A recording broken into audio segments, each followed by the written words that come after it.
मेरा नाम आदिल अली है और मैंने 2013 में टीएंस पाकिस्तान को ज्वाइन किया और 2015 में मैं कार अचीवर बना, 16 में यार्ड अचीवर बना और अल्हम्दुलिल्लाह मैं विला भी अचीव कर चुका हूं और दुनिया के कई ममालिक की मैं सैर कर चुका हूं इस सिस्टम से। मैं चेयरमैन ली जिन यॉन साहब का बहुत ज्यादा मशकूर हूं कि उन्होंने टीएंस जैसी अपॉर्चुनिटी हमें दी और 29वीं सालगिरह टीएंस को बहुत ज्यादा मुबारक हो। और मेरा पैगाम सुनने वालों के लिए ये है कि आप पॉजिटिव रहें।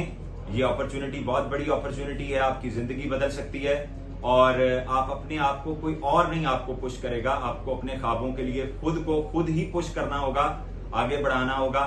और तीसरा पैगाम ये है कि आपकी मर्जी है, आप मिलियंस ऑफ एक्सक्यूजेस दें या आप मिलियंस ऑफ डॉलर्स बनाएं, आपकी अपनी चॉइस है।